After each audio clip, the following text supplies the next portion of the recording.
E aí, após o Domingo Sangrento, né, que aconteceu em 1905, a situação ela foi só agravando e a imagem de Nicolau II ela passou a ser cada vez mais criticada.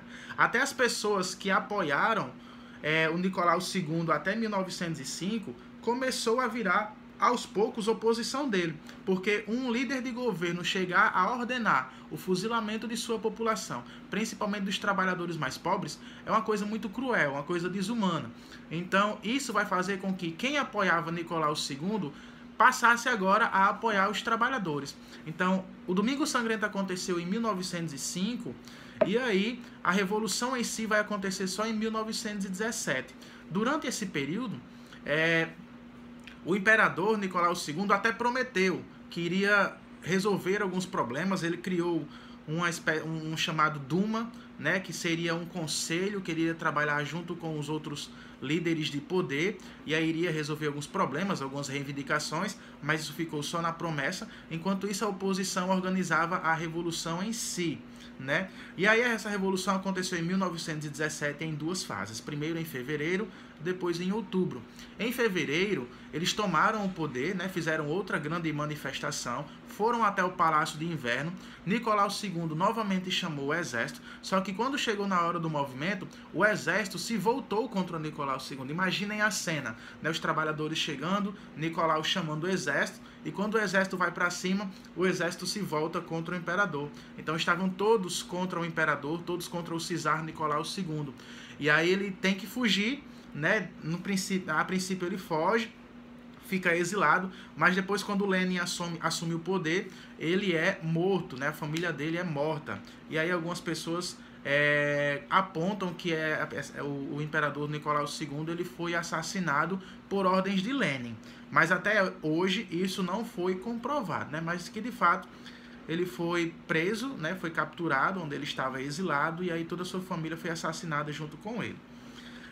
Mas enfim, a revolução aconteceu em fevereiro e em outubro. Na de fevereiro foi liderada pelos mencheviques, né, que era a ala menos radical, como eu falei. Na liderança dos mencheviques estava um cara chamado Kerensky.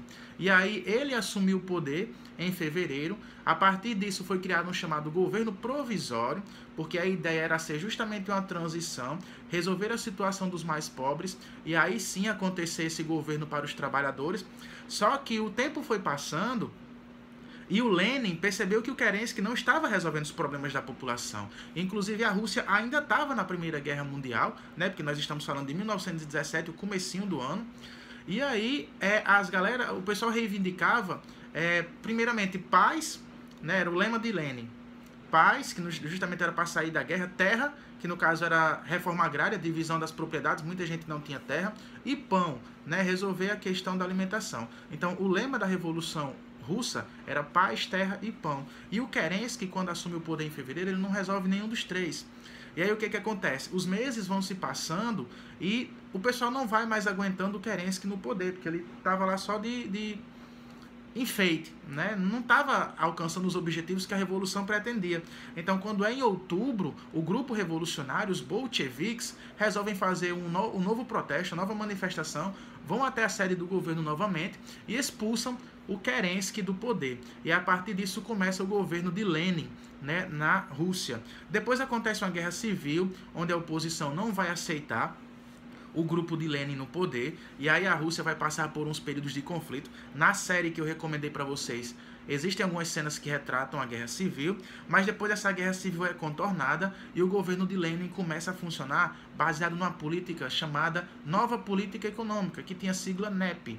O que é o NEP? O NEP é a permissão de algumas empresas capitalistas entrarem na Rússia para tirar o atraso, porque estava tão atrasado que precisava do apoio de outras empresas. Só que essas empresas não iam funcionar soltas, liberais, como qualquer outro país. Essas empresas iriam funcionar controladas pelo governo também, né, sobre algumas restrições. E eram pequenas e médias empresas. As empresas grandes, elas continuavam sobre o governo de Lenin, foram estatizadas. Os bancos foram estatizados, as terras foram divididas. Era raro um russo não possuir terra, não possuir propriedade. Inclusive, existe uma série chamada Chernobyl, né, que foi o maior desastre nuclear do mundo. E aí aconteceu durante a União Soviética, onde hoje é a Ucrânia. E seria uma recomendação para vocês também, porque lá vocês vão ver como era a moradia das pessoas durante a União Soviética. Mas a gente vai falar um pouco melhor quando estiver estudando Guerra Fria. Vamos voltar aqui para Revolução Russa. E aí, durante o governo de Lenin, essas medidas foram adotadas, né? Reforma agrária, terra para todos, a questão da alimentação. Lenin assina um tratado para a Rússia sair da guerra, o chamado Tratado Brest-Litovsk, né? E aí, depois disso, vem o Stalin no poder. Sobre Stalin, vamos falar no próximo vídeo.